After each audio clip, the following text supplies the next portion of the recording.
Good morning all the students. जैसा कि आप लोग जानते हैं कि हम लोग रिलेशन पर डिस्कस कर रहे थे।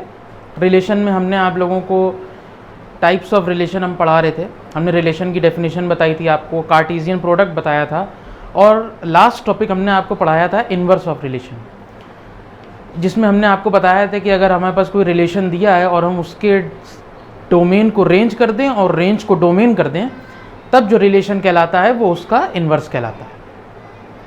तो इन्वर्स ऑफ रिलेशन तक हम लोगों ने डिस्कस कर लिया था, जिस पे एक एग्जाम्पल भी हम लोगों ने डिस्कस किया था।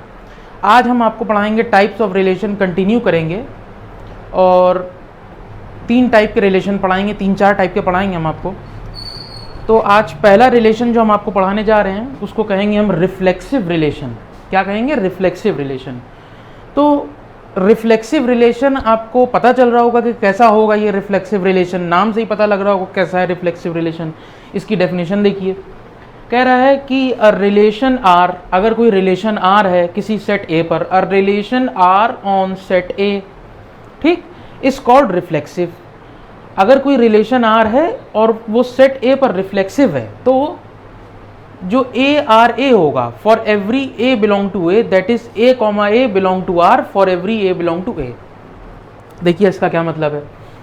अगर कहीं पे लिखा हुआ है ए आर बी, ठीक है, तो इसका ये मतलब है कि ए और बी, इसका ये मतलब है कि ए और बी के बीच में कैसा रिलेशन है। ये आर रिलेशन को रिप्रेजेंट करती है कि ए और बी में कैसा रिलेशन है। ये इसका मतलब ये होता है ए आर ए, ठीक है, ये दिखाता है।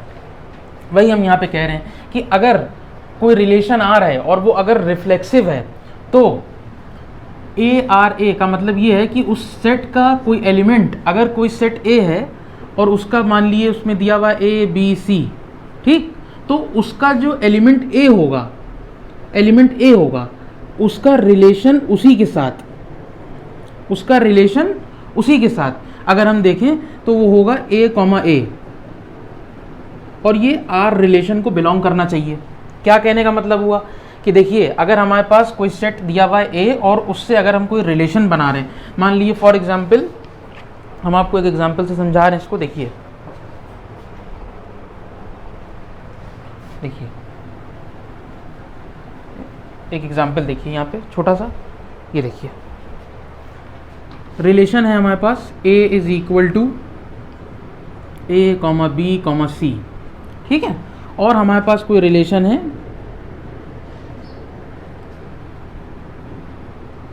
अब हम रिलेशन कैसे बनाएंगे? हम लेंगे कार्टेशियन प्रोडक्ट, यानी कि हम निकालेंगे ए क्रॉस ए, ठीक है, तो ए क्रॉस ए निकालेंगे। तो देखिए ए क्रॉस ए कैसे निकलेगा, ए कॉमा बी, है ना, और ए कॉमा सी, फिर बी कॉमा ए, बी कॉमा बी और बी कॉमा सी, ठीक है, फिर उसके बाद निकलेगा सी कॉमा ए, फिर निकलेगा सी कॉमा बी, फिर निकलेगा सी कॉमा सी, ठीक है। अब देखिए, अब हमें ये बताना है कि ये जो सेट ए है इसका जो हमने एलिमेंट्स उठाए हैं ए बी सी करके और ये रिलेशन बनाया है, तो हमको ये दिखाना है कि ये रिलेशन रिफ्लेक्सिव है कि नहीं है। ठीक, क्या है? रिलेशन रिफ्लेक्सिव है कि नहीं है। पहली बात, एक बात समझ लिए कि अगर ये ऐसे लिखा है ए आर ए, मतलब ए का रिलेशन ए के साथ, या ऐसे लिखा है ए कॉमा ए, दोनों का एक ही मतलब होता है, लेकिन लिखा ज़्यादा अच्छे तरीके से इसको जाता है, इसको ज़्यादा मान्यता दी गई है, इसको ज़्यादा इंपॉर्टेंस दी गई है, ये ज़्यादा अच्छा तरीका है लिखने का बनिस्बत इसके। ये भी वही बात शो करता है कि ए और ए के बीच में क्या रिलेशन है, और ये भी यही बात शो करता है कि ए और ए के बीच में क्या रिलेशन है। अब देखिए ये रिलेशन रिफ्लेक्सिव है कि नहीं है। रिफ्लेक्सिव के लिए कंडीशन ये होती है, ये रिफ्लेक्सिव के लिए कंडीशन ये होती है A comma A belong to R. A comma A belong to R का मतलब यहाँ पे रिलेशन है, रियल नंबर नहीं है। A comma A belong to R for every A belong to set A. A यहाँ पे कुछ भी हो सकता है। ए जो है ए कॉमा ए, जब हम ए की पेयरिंग कोई एलिमेंट मान लिए यहाँ पे 1 लिया, उसी की पेयरिंग उसी के साथ, तो 1 कॉमा 1, वो जो 1 कॉमा 1 होगा वो इस रिलेशन में होना चाहिए। 1 कॉमा 1 जो पेयर है वो इस रिलेशन में होना चाहिए। और 1 कहाँ का एलिमेंट होगा? 1 होगा सेट ए का एलिमेंट। देखिए अब यहाँ पे देखिए कैसे हम दिखाएंगे। ये हमने लिखा ए कॉमा ए, तो ए कॉमा ए, ये देखिए A comma A belong to R, R में है कि नहीं है ए कॉमा ए, तो पहला चलिए सेटिस्फाई हो गया। फिर देखिए बी कॉमा बी, बी उठाया हमने यहाँ से पहले ए उठाया, ठीक, ए की पेयरिंग ए के साथ करी तो ए कॉमा ए आएगा, तो ए कॉमा ए इस रिलेशन में है, ये है यहाँ पे, तो हमें पता लग गया कि ए कॉमा ए जो है वो रिफ्लेक्सिव है, मतलब रिफ्लेक्सिव जब प्रूफ करेंगे तो उसमें आएगा। अब उसके बाद हमने बी उठाया, जब बी की पेयरिंग बी के साथ करी तो बी कॉमा बी, बी उठाया, बी की पेयरिंग बी के साथ करी तो क्या आया बी कॉमा बी, तो बी कॉमा बी इस आर में है, ठीक। फिर उसके बाद हमने सी उठाया, जब हम देखें सी कॉमा सी आर में है, हाँ है, तो अब हम ये कह सकते हैं कि हर एक एलिमेंट जब हम उठा रहे हैं और उसकी पेयरिंग उसी के साथ कर रहे हैं तो वो रिलेशन में है, यानी कि वो आर में है। तो मतलब ये कंडीशन सेटिस्फाई हो रही है कि A comma A belong to R for every A belong to set A. A कहाँ का एलिमेंट होगा, सेट ए का। ए की जगह कुछ भी हो सकता है, ए की जगह हमने ए रखा तो भी सेट ए को बिलोंग कर रहा है, बी रखा तो भी सेट ए को बिलोंग कर रहा है, सी रखा तो सभी सेट ए को बिलोंग कर रहा है। मेनली रिफ्लेक्सिव रिलेशन की पहचान ही यही है कि कोई एलिमेंट आप उठाइए, उसका रिलेशन उसी के साथ करिए, कोई आप उठाइए एलिमेंट और उसकी पेयरिंग उसी के साथ करिए, तो जो ऑर्डर पेयर है वो उस रिलेशन में होना चाहिए, उस पर जो रिलेशन डिफाइन है उसमें होना चाहिए। अगर ऐसा है तो वो रिलेशन रिफ्लेक्सिव कहलाएगा।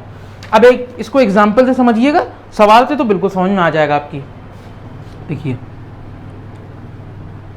मेनली आपको ये कंडीशन याद रखनी है, ये वाली,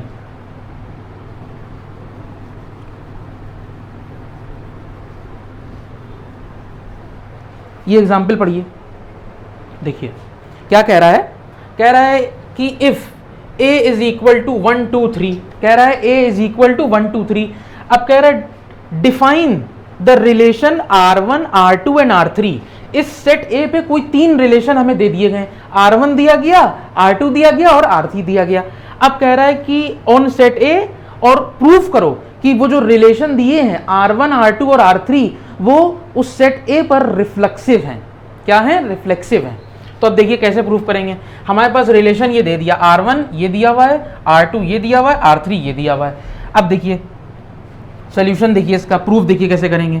सबसे पहला हमने पहला केस लिया, ठीक, पहला केस लिया। अब हमें ये पता है कि हमारे पास ए सेट दिया हुआ है 1 2 3, ठीक, और R1 दिया हुआ है। R1 हमको अब सबसे पहले प्रूफ करना है कि R1 रिफ्लेक्सिव है। तो देखिए R1 1 1 2 2 3 1 2 3 2 और 3 3 ये दिया हुआ है। अब हमने आपको क्या बताया, रिफ्लेक्सिव रिलेशन की जो कंडीशन है वो क्या बताई, रिफ्लेक्सिव रिलेशन की कंडीशन बताई कि अगर कोई एलिमेंट है और उसकी पेयरिंग उसी के साथ हो रही है तो जो ऑर्डर पेयर है वो उस रिलेशन में होना चाहिए, ठीक। तो देखिए A comma A belong to R1, हमने कोई एलिमेंट ए ले लिया और उसकी पेयरिंग उसी के साथ कराई तो वो R1 में होना चाहिए। अब ए की जगह हम 1 भी रख सकते हैं, 2 भी रख सकते हैं, 3 भी रख सकते हैं। जब हम ए की जगह 1 रखेंगे तो देखिए, जब हम ए की जगह 1 रखेंगे तो ये बनेगा 1 1। जब हम ए की जगह 2 रखेंगे तो बनेगा 2 2। जब हम ए की जगह 3 रखेंगे तो बनेगा 3 3, ये बनेगा। अब ये बताइए कि ये जो ऑर्डर पेयर बने, ये 1 1 2 2 और 3 3, ये R1 को बिलोंग कर रहे हैं कि नहीं कर रहे हैं, ये R1 को बिलोंग कर रहे हैं कि नहीं कर रहे हैं। देखिए 1 1 यहाँ पे भी है, 1 2 2 यहाँ पे है, यहाँ पे भी है, 3 3 यहाँ पे है, यहाँ पे भी है। तो ये कंडीशन सेटिस्फाई हुई कि अगर कोई एलिमेंट ए उठाया और उसकी पेयरिंग उसी के साथ करी तो वो उस रिलेशन को बिलोंग करेगा। देखिए तो इसका क्या मतलब है कि जो R1 है, R1 वो रिफ्लेक्सिव है on set A, R1 is reflexive on set ए। एक बात ध्यान रखिएगा, बार बार हम एक चीज बता रहे हैं कि रिफ्लेक्सिव रिलेशन की पहचान होती है कि कोई एलिमेंट उठाइए और अगर आप सेट ए से कोई एलिमेंट उठाइएगा और उसकी पेयरिंग उसी के साथ करिएगा, सेट ए से कोई एलिमेंट उठाइएगा उसकी पेयरिंग उसी के साथ करिएगा तो जो ऑर्डर पेयर होना चाहिए वो उस सेट पर जो रिलेशन डिफाइन है उसमें होना चाहिए। तो देखिए ये बात है, सेट ए पर रिलेशन ये डिफाइन है तो जो हमने एक एक करके एलिमेंट उठाए और उनकी पेयरिंग उन्हीं के साथ करी, जैसे ए से एक एलिमेंट उठाया 1, उसकी पेयरिंग 1 के साथ तो 1 1, 2 उठाया 2 की पेयरिंग 2 के साथ तो 2 2, 3 उठाया 3 की पेयरिंग 3 के साथ तो 3 3। तो ये तीनों इस रिलेशन में प्रेजेंट होना चाहिए। तो देखिए हैं ये तीनों इस रिलेशन में, तो हम कह सकते हैं कि R1 इज रिफ्लेक्सिव ऑन ए। अब दूसरा देखिए, दूसरा कह रहा है R2 1,2 1,3 और 2,3। देखिएगा given A is equal to 1 2 3 and R2 ये दिया हुआ है, ये हमारे पास दिया हुआ है। रिफ्लेक्सिव रिलेशन की कंडीशन क्या है, सिंस A, अब यहां पे रिलेशन वहां पे R1 था, अब यहां पे R2 है, तो A, belong to R2 for every A belong to A। यानी कि कोई एलिमेंट A लिया हमने सेट A से और उसकी पेयरिंग उसी के साथ करी, तो वो R2 में आना चाहिए। और A कहाँ का एलिमेंट है, वो सेट A का एलिमेंट है, कोई भी A का कोई भी सेट A का एलिमेंट 1 2 3 A की जगह हम कुछ भी रख सकते हैं। तो अब देखिए सबसे पहले ऑर्डर पेयर क्या बनेगा, हमने 1 उठाया तो 1,1 बना, फिर हमने 2 उठाया तो 2,2 बना, उसी की पेयरिंग उसी के साथ 3 उठाया तो 3,3 बना। अब आप हमें ये बताइए कि ये जो बना, ये तीनों ऑर्डर पेयर क्या R2 में है, क्या R2 में है, नहीं है, ये R2 में नहीं है, तो हम कह सकते हैं does not belong to R2, which means R2 is not reflexive on A। R2 reflexive नहीं है, क्यों, क्योंकि इस कंडीशन को फुलफिल नहीं कर रहा है, इस कंडीशन को फुलफिल नहीं कर रहा है। कोई एलिमेंट उठा रहे हैं, उसकी पेयरिंग उसी के साथ कर रहे हैं, तो वो जो पेयर ऑर्डर पेयर है वो उस रिलेशन में नहीं प्रेजेंट है, तो R2 जो है वो रिफ्लेक्सिव नहीं है A पे। अब तीसरा देखिए, तीसरा कह रहा है 1,1, खाली 1,1 एक दे दिया बस। अब कह रहा है A is equal to 1 2 3 and R3, अब वहां पे R2 था तो यहाँ पे R3 हो गया, क्योंकि अब R3 के लिए करना है। R3 दिया हुआ है 1,1, तो कंडीशन क्या है, कंडीशन है since A, belong to R3, अब R3 है वहां पे R2 हो गया, अब ये R3 आ गया। कोई एक एलिमेंट A से उठाया हमने सेट A से और उसकी पेयरिंग उसी के साथ कर दी, उसकी पेयरिंग उसी के साथ कर दी, तो वो R3 में आना चाहिए, ठीक है। तो अब देखिए, और A कहाँ का एलिमेंट है, वो A सेट A का एलिमेंट है, तो देखिए यहाँ पे ऑर्डर पेयर क्या बना, ऑर्डर पेयर वही बनेंगे, 1 उठाया ऑर्डर पेयर वही बनेंगे, हम बनाए दे रहे हैं 1,1 2,2 और 3,3, ठीक है। अब आप देखिए ये बना ऑर्डर पेयर, हमने 1 उठाया, 1 की पेयरिंग 1 के साथ करी तो 1,1, 2 उठाया, 2 की पेयरिंग 2 के साथ करी तो 2,2, 3 उठाया, 3 की पेयरिंग 3 के साथ करी तो 3,3। अब ये जो निकल के आया, इनमें से सिर्फ ये जो है ये रिलेशन में दिया हुआ है यहाँ पे, और ये दोनों नहीं दिए में, ये दोनों नहीं दिए में, तो हम कह सकते हैं therefore 1,1 belong to R3, 1,1 to R3 में आ रहा है, 1,1 तो R3 में आ रहा है, लेकिन 2,2 और 3,3 R3 में नहीं आ रहा है, R3 में नहीं आ रहा है, तो इसलिए R3 भी रिफ्लेक्सिव नहीं होगा सेट A पर, ये ध्यान रखिएगा। हमने आपको रिफ्लेक्सिव रिलेशन की डेफिनेशन बताई, हमने आपको रिफ्लेक्सिव रिलेशन के बारे में बताया कि रिफ्लेक्सिव रिलेशन क्या होता है। रिफ्लेक्सिव रिलेशन में हम लोग जो सेट होता है उसमें से एलिमेंट उठाते हैं और उसकी पेयरिंग उसी के साथ करते हैं, उसका रिलेशन उसी के साथ करते हैं, तो जो ऑर्डर पेयर निकल के आता है, यानी कि अगर A एलिमेंट उठाया सेट A से और उसकी रिलेशन करा A ही से, तो ऑर्डर पेयर निकल के आया A, तो जो A निकल के आया वो इस रिलेशन के सेट में भी होना चाहिए, तभी हम कहेंगे कि वो रिफ्लेक्सिव रिलेशन है, वरना नहीं है, ठीक है, ये बात ध्यान रखिएगा। अब इसके बाद नेक्स्ट रिलेशन आता है जिसे हम कहेंगे सिमेट्रिक रिलेशन। देखिए सिमेट्रिक रिलेशन क्या होता है, सिमेट्रिक रिलेशन क्या होता है कह रहा है कि a relation R on set A is symmetric. अगर कोई रिलेशन आर है किसी सेट ए पे और उसको सिमेट्रिक हम तब कहेंगे कि जब A R B implies that B R A for every A comma B belong to A, that is A comma B belong to R implies that B comma A belong to R for every A comma B belong to R। देखिए इसका क्या मतलब हुआ, समझने की कोशिश करिए इसको। ईजी है, बहुत ईजी है ये, टफ नहीं है। देखिए अगर हमारे पास कोई सेट है A, ठीक है, अगर कोई सेट है A और उसके अंदर एलिमेंट है A B C ऐसे एलिमेंट हैं, ठीक है, तो अब ये सिमेट्रिक रिलेशन ये कह रहा है कि अगर कोई रिलेशन सेट A पर डिफाइन है, तो अगर हम उसका एक एलिमेंट उठाएं और दूसरा उठाएं, यानी कि A R B, पहले तो ये बताइए कि A R B ये लिखा हुआ है, तो इसका मतलब ये बता रहा है कि A और B के बीच में क्या रिलेशन है। तो A R B अगर लिखा हुआ है तो इसको हम लिख सकते हैं A कॉमा B, लिख सकते हैं कि नहीं, A कॉमा B, और इम्प्लाइज दैट ये लिखा A R B, और बी आर ए का मतलब क्या हुआ, बी कॉमा ए, ये हुआ। सिमेट्रिक रिलेशन ये कहता है कि अगर ए कॉमा बी जो है, ए कॉमा बी ये अगर ये रिलेशन में मौजूद है, अगर ये रिलेशन में मौजूद है तो इसका उल्टा यानी कि बी कॉमा ए भी रिलेशन में मौजूद होना चाहिए, बी कॉमा ए भी रिलेशन में मौजूद होना चाहिए। अगर ऐसा है तो ये रिलेशन जो है सिमेट्रिक रिलेशन कहलाएगा, वरना नहीं कहलाएगा। क्या मतलब हुआ, समझिए। देखिए A comma B belong to R, अगर कोई सेट ए है उसके हमने दो एलिमेंट उठाए ए और बी और उनकी पेयरिंग करी और वो रिलेशन जो डिफाइन है उस पे उसमें बिलोंग करते हैं, ठीक। तो अगर उसका उल्टा यानी कि बी कॉमा ए भी उस रिलेशन में मौजूद है तो हम कह सकते हैं कि वो सिमेट्रिक है, और जहां पे ए और बी सेट ए के एलिमेंट्स कहलाएंगे, ठीक है। तो उसको हम रिलेशन को हम क्या कहेंगे, सिमेट्रिक रिलेशन। हमने आपको क्या बताया सिमेट्रिक रिलेशन के बारे में कि अगर हमारे पास कोई सेट ए दिया हुआ है और अगर हम उनके कोई दो एलिमेंट्स उठाएं और उनकी पेयरिंग करें तो वो रिलेशन में मौजूद होना चाहिए, साथ ही साथ उसके जो हमने पेयरिंग करी है, यानी कि अगर हमने ए और बी की पेयरिंग करी है और वो रिलेशन में मौजूद है तो उसका उल्टा यानी कि बी कॉमा ए भी उस रिलेशन में मौजूद होना चाहिए, तभी हम कहेंगे कि वो रिलेशन सिमेट्रिक रिलेशन है, वरना नहीं है। और जहां पे ए और बी क्या है, ये सेट ए के एलिमेंट्स हैं, ये ध्यान रखिए। इसको एक एग्जाम्पल से समझिए। देखिए क्या कह रहा है, एग्जाम्पल ये कह रहा है कि if A is equal to 1 2 3, अगर कोई सेट ए दिया हुआ है उसमें 1 2 3 एलिमेंट्स दिए हुए हैं। अब हमसे ये कह रहा है कि उस ए सेट्स के उस ए सेट के ऊपर तीन रिलेशन डिफाइन करें, R1 R2 R3, तीन रिलेशन डिफाइन करें और कह रहा है कि प्रूफ करो कि R1 R2 and R3 are symmetric. तो आप कैसे करेंगे, देखिए कह रहा है कि R1 ये दिया हुआ है, R2 ये दिया हुआ है और R3 ये दिया हुआ है। देखिए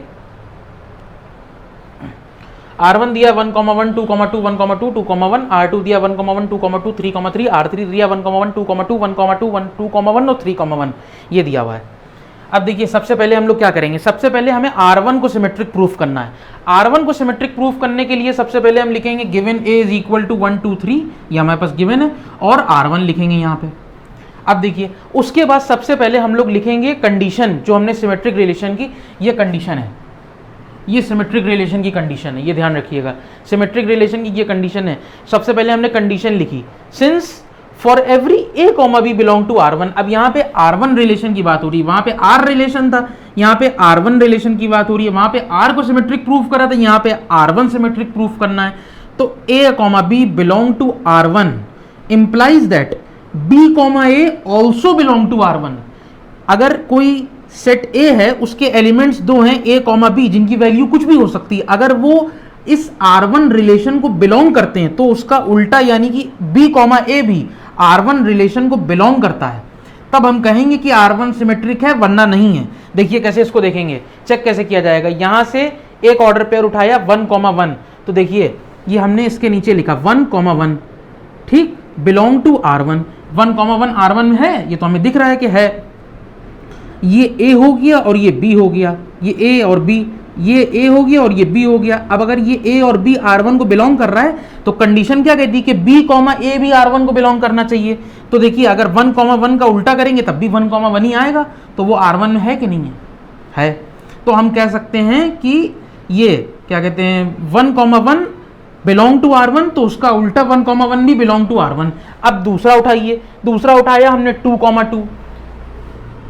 2, तो मान लीजिए ये A है और ये B है। तो अब 2, 2 का जब उल्टा करेंगे तो 2, 2 R1 में तो है ही, ये तो हमें दिख रहा है। 2, 2 का जब उल्टा करेंगे तो ये हो जाएगा B, A, तो रहेगा तो सेम ही ना। 2, 2 अगर उल्टा करेंगे तब भी 2, 2 ही रहेगा। तो वो R1 में बिलोंग करता है कि नहीं करता है? कर रहा है, देखिए R1 में बिलोंग कर रहा है। अब उसके बाद आए 1, 2 पे, 1, 2 R1 में है, हमें पता है R1 में है 1, 2 R1 में है, ये हमें दिख रहा है। अब अगर 1, 2 R1 को बिलोंग कर रहा है तो 2, 1 भी R1 को बिलोंग करना चाहिए, यानी कि A, B R1 को बिलोंग कर रहा है तो B, A भी R1 को बिलोंग करना चाहिए। तो देखिए 1, 2 R1 को बिलोंग कर रहा है, तो 2, 1 अगर उसका उल्टा कर रहे हैं वो भी R1 में आ रहा है। ये देखिए आ रहा है कि नहीं आ रहा है। तो हम कह सकते हैं कि ये पूरी कंडीशन जो है इस रिलेशन पर सेटिस्फाई कर गई, इस रिलेशन पर सेटिस्फाई कर गई। मतलब अगर इस सेट के एलिमेंट हम देखते जा रहे हैं तो वो a, b अगर R1 को कर रहा है तो b, a भी R1 को कर रहा है। ये हमने देखा ऐसे करके, ठीक। तो हम कह सकते हैं hence R1 is symmetric on A. R1 जो है वो रिलेशन सिमेट्रिक है। R1 कैसा है? सिमेट्रिक रिलेशन है सेट ए पर। उसके बाद अब देखिए, अब कह रहा है कि R2 को सिमेट्रिक प्रूफ करो। R2 कैसे सिमेट्रिक प्रूफ होगा? देखिए सबसे पहले हमने लिखा ए सेट लिखा 1, 2, 3 एंड R2 लिखा 1, 1, 2, 2, 3, 3 ये लिख दिया। इसके बाद में सबसे पहला काम होता है कंडीशन लिख लिया करिए ताकि उससे आसानी होती है। कंडीशन क्या है? सिमेट्रिक सेम कंडीशन रहेगी, सिर्फ यहाँ पे R2 बदल जाएगा, वहाँ पे R1 था यहाँ पे R2 हो गया। क्या होगा? a, b belong to R2 such that b, a belong to R2 for every a, b belong to a। यानी कि अगर सेट ए के कोई दो एलिमेंट्स हैं a, b जिनकी वैल्यू कुछ भी हो सकती है, अगर वो R2 को बिलोंग कर रहे हैं, अगर वो R2 को बिलोंग कर रहे हैं तो उसका उल्टा यानी कि b, a भी R2 को बिलोंग करना चाहिए, जहां पे a और b सेट a के एलिमेंट्स हैं। तो देखिए सबसे पहले हमने उठाया 1, 1, तो 1, 1 R2 को बिलोंग कर रहा है, दिख रहा है हमें।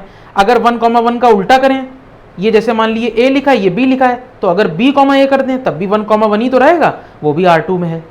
1, 1 है कि नहीं? तो हम कह सकते हैं कि ये दोनों R2 को बिलोंग कर रहे हैं। अब आइए 2, 2 पे, तो 2, 2 R2 में है।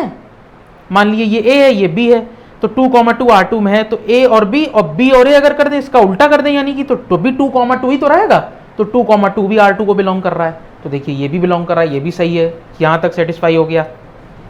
तीसरी कंडीशन पे है, तीसरी कंडीशन क्या कह रही? 3, 3, तो 3, 3 R2 को बिलोंग कर रहा है, हमें पता है 3, 3 R2 को बिलोंग कर रहा है।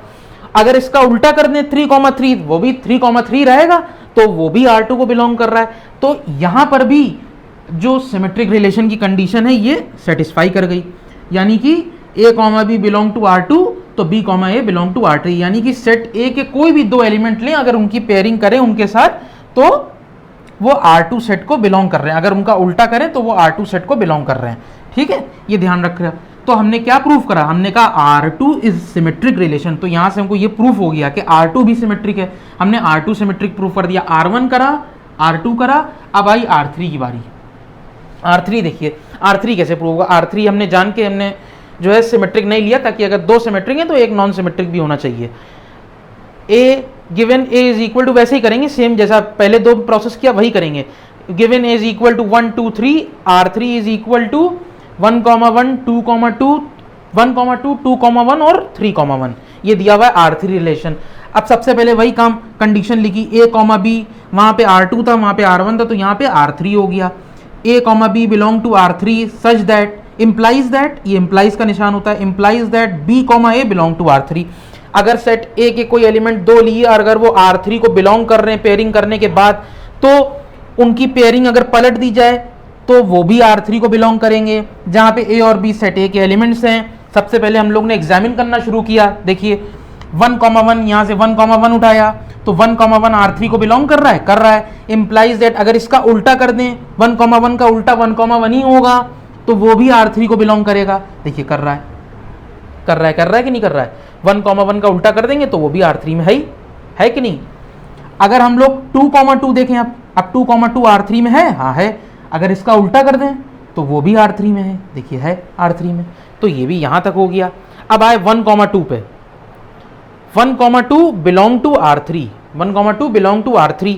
अगर इसका उल्टा कर दें 2, 1 तो R3 में है, 2, 1 R3 में हाँ है, तो 2, 1 भी R3 में।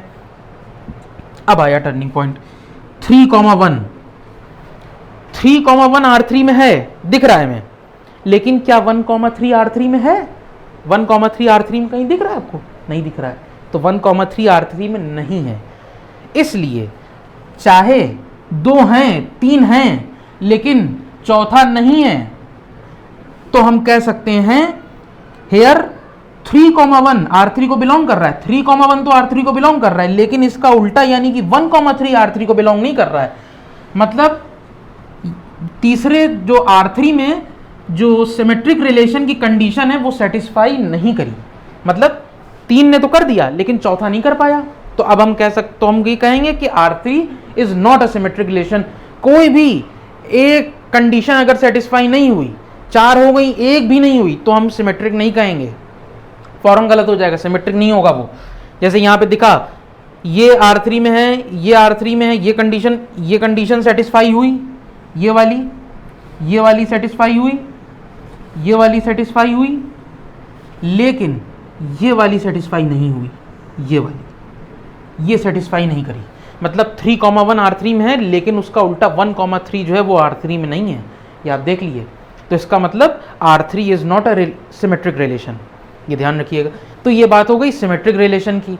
अब हमने आपको सिमेट्रिक रिलेशन में क्या बताया कि अगर हमारे पास कोई सेट ए दिया हुआ है, अगर हमारे पास कोई सेट ए दिया हुआ है, उसके ऊपर कोई रिलेशन डिफाइन है, और अगर हम सेट ए से कोई 2 एलिमेंट लेते हैं और उनकी पेयरिंग करते हैं, उनका रिलेशन करते हैं आपस में, यानी कि ए और बी, अगर कोई 2 एलिमेंट लिए सेट ए से और उनका रिलेशन किया, यानी कि ए कॉमा बी, तो उसका जो उल्टा है बी कॉमा ए, वो भी उस रिलेशन में होना चाहिए। अगर ए कॉमा बी आर में मौजूद है तो बी कॉमा ए भी आर में मौजूद होना चाहिए। ए कॉमा बी अगर आर में मौजूद है तो बी कॉमा ए भी आर में मौजूद होना चाहिए। जैसे कि हम लोगों ने 2 कंडीशन में देखा, लेकिन तीसरी नहीं हो पाई, तो इसलिए तीसरे को हमने सिमेट्रिक नहीं कहा। अगर ये कंडीशन फुलफिल होती है तो हम कह सकते हैं कि हमारा जो रिलेशन है वो सिमेट्रिक रिलेशन है। अब इसके बाद सिमेट्रिक रिलेशन के बाद आता है ट्रांजिटिव रिलेशन। हेडिंग डालिए आप लोग, ट्रांजिटिव रिलेशन क्या होता है? ठीक है, ये थोड़ा सा मुश्किल है इसको समझना, ठीक है, लेकिन ध्यान से देखिएगा तो समझ में आ जाएगा, ऐसा कुछ नहीं है, अब इतना भी मुश्किल नहीं है। ट्रांजिटिव रिलेशन क्या होता है? डेफिनेशन जो लिखी हुई है इसकी, वो ये लिखी हुई है कि a relation R on set A is called transitive relation if A relation B and B relation C implies that A relation C for every A, B, C belong to A। इसका क्या मतलब है? इसका मतलब ये है कि अगर हमारे पास कोई सेट A दिया हुआ है और उसमें 3 एलिमेंट्स हैं A, B, C, ठीक, अगर A की पेयरिंग B के साथ कराएं और B की पेयरिंग C के साथ कराएं, यानी कि मान लिए फॉर एग्जांपल एक सेट A दिया है और उस पर कोई रिलेशन हमारे पास है डिफाइंड, और अगर उस सेट में 3 एलिमेंट दिए हुए हैं A में, A, B, C, उस सेट A में 3 एलिमेंट दिए हैं A, B, C, और अगर A की पेयरिंग B के साथ, यानी कि A, B and B, C, ये दोनों ऑर्डर पेयर अगर इस सेट पर जो रिलेशन डिफाइन है उसमें हैं, A, B और B, C उस रिलेशन में मौजूद हैं, तो A, B, C में से जो A है और जो C है, तो A, C जो ऑर्डर पेयर हम बनाएंगे वो भी उस रिलेशन में मौजूद होना चाहिए। अगर ऐसा है तो वो रिलेशन ट्रांजिटिव कहलाएगा, अदरवाइज नहीं कहलाएगा। देख लिए एक बार, समझ लिए इसको क्या कहने जा रहे हैं। हम कह रहे हैं कि अगर हमारे पास कोई सेट दिया हुआ है A, ये दिया हुआ है यहाँ पे A, B, C, ठीक है, और इसके ऊपर कोई रिलेशन डिफाइन है, मान ली कुछ रिलेशन दिया हुआ है R is equal to something, कुछ एलिमेंट, कुछ ऑर्डर पेयर इसमें दिए हुए, कुछ भी दिया हुआ है, ठीक है, कुछ भी ब्ला ब्ला ब्ला कुछ भी दिया हुआ है। ये रिलेशन इस सेट पर डिफाइंड है। अगर हम इसके कोई 2 ऑर्डर पेयर लें, यानी कि A और B, ये लिए हमने A और B, ठीक, उसके बाद B और C लें, क्या लें? B और C लें। सबसे पहली बात ये कह रहा है कि ये जो A, B और B, C, ये दोनों जो हैं ये इस रिलेशन में मौजूद होना चाहिए। ये A और B और C ये इस रिलेशन में मौजूद होना चाहिए। और अगर A, B, B, C इसके अंदर मौजूद हैं, तो A, B, B, C अगर R के अंदर मौजूद हैं तो A और C जो ऑर्डर पेयर बनाएंगे, A और C, वो भी इस रिलेशन में मौजूद होना चाहिए। क्या कहा हमने? कहा कि A, B, B, C, ये A और B और C ये 2 ऑर्डर पेयर अगर इस रिलेशन में मौजूद हैं तो इसका जो A है और जो C है वो भी उस रिलेशन में मौजूद होना चाहिए। ये A और C भी इस रिलेशन में होना चाहिए। तो अगर ऐसा है तो ट्रांजिटिव है, अदरवाइज नहीं है। क्या है, देखिए कंडीशन ये लिखी हुई है इसकी, ये की कंडीशन लिखी है, अगर ए कॉमा बी आर को बिलोंग कर रहे हैं, यानी ये रिलेशन को बिलोंग कर रहे हैं, और B comma C R relation को बिलोंग कर रहे हैं, इफ ए कॉमा बी और बी कॉमा सी रिलेशन में हैं, रिलेशन के सेट में हैं, तो ए कॉमा सी भी रिलेशन के सेट में होगा, अगर ऐसा है तो ट्रांजिटिव है, वरना नहीं है। इसको एक एग्जाम्पल से समझिए, समझ आ जाएगा, कोई बहुत मुश्किल चीज़ नहीं है। क्या कहना है, देखिए, if A is equal to 1 2 3 define relation R1 R2 and R3 as transitive. अगर हमारे पास कोई सेट ए दिया हुआ है 1 2 3 और उनके ऊपर 3 रिलेशन डिफाइन करें R1 R2 R3, तो कह रहा है कि प्रूफ करो कि R1 R2 R3 जो हैं वो ट्रांजिटिव हैं। तो कैसे करेंगे, सबसे पहले हम लोग पहला देखा, पहला पार्ट क्या कह रहा है, पहला पार्ट कह रहा है कि R1 को ट्रांजिटिव प्रूफ करिए। R1 क्या दिया हमारे पास, देखिए R1 ये दिया हुआ है, ये R1 इज इक्वल टू 1 1 1 2 2 1 और 2 2 ये दिया हुआ है। A इज इक्वल टू लिखा हमने और R1 लिखा।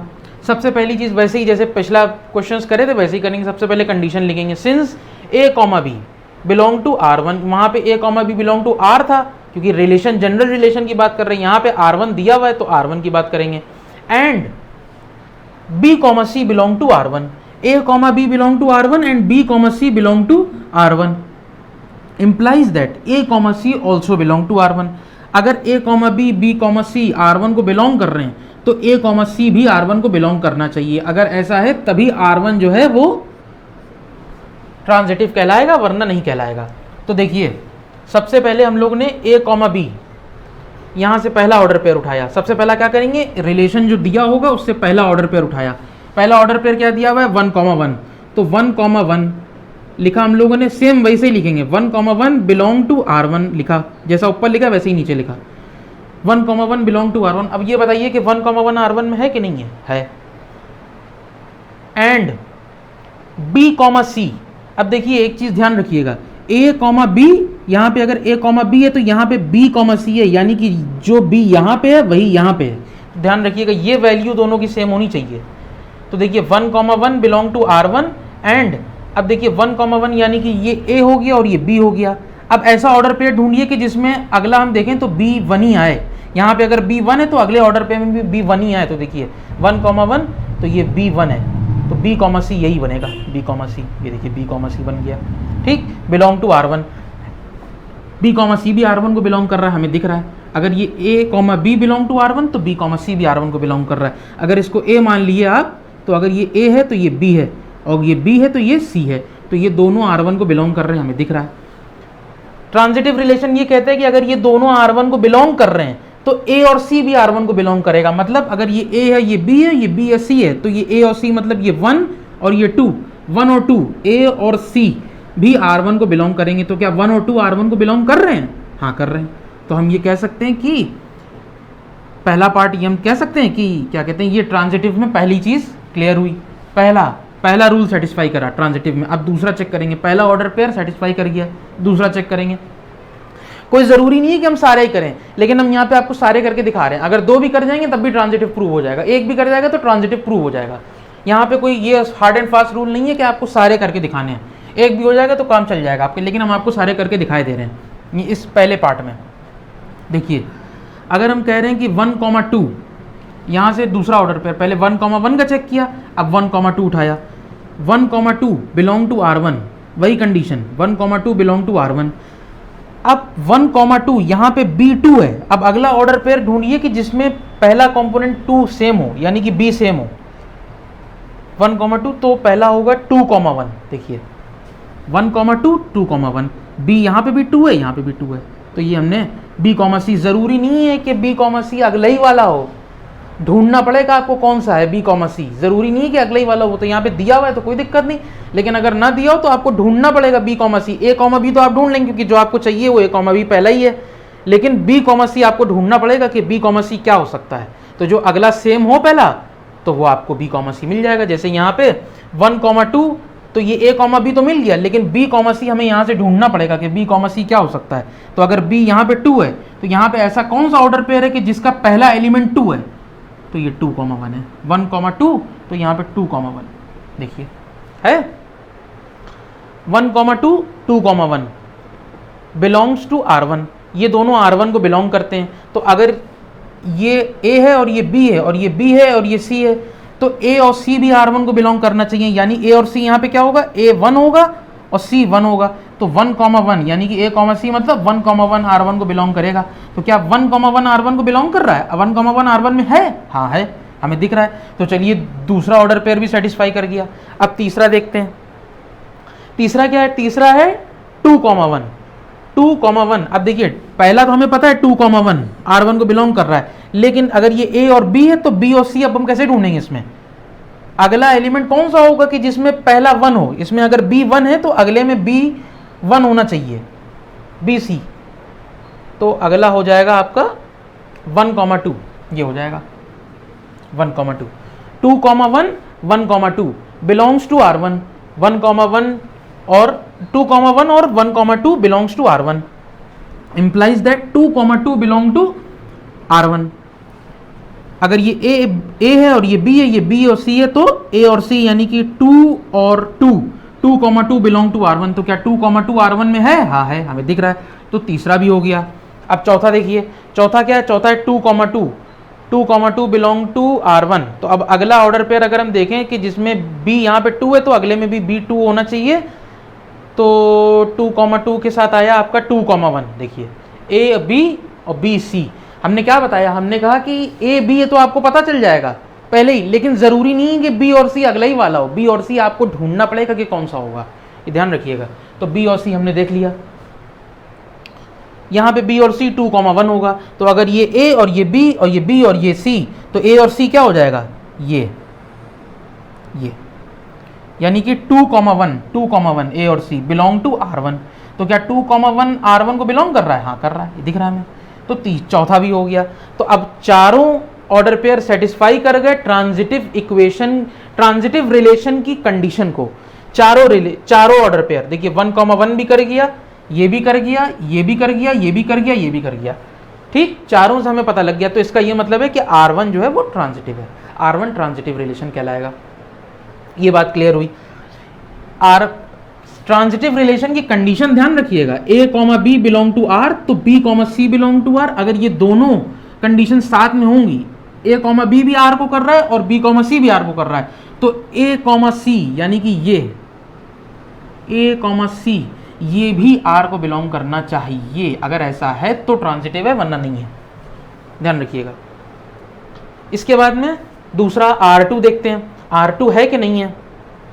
और एक बात ध्यान रखिए, चारों करने की जरूरत नहीं है, जरूरी नहीं है कि आप चारों प्रूफ करिए। अगर आपने 2 भी कर दिए तो कोई दिक्कत नहीं, वो ट्रांजिटिव माना जाएगा। 1 भी कर दिया तब भी ट्रांजिटिव माना जाएगा, ये ध्यान रखिएगा। A is equal to 1, 2, 3 and R2 is equal to 1,1, 1,2।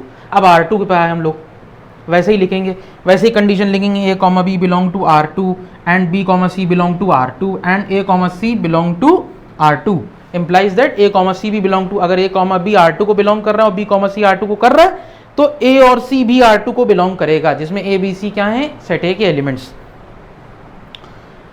R2 से पहला उठाइए, 1,1 R2 को बिलोंग कर रहा है, पता है हमें 1,1 R2 को बिलोंग कर रहा है, ठीक है। एंड B, C, अब B, C इसमें तो सिर्फ 2 ही दिए में, तो B, C यही होगा, है भी B, C, जाहिर सी बात है। यहाँ पे अगर B 1 है तो अगले में भी B 1 ही है। तो A, B belong to R2 and B, C belong to R2।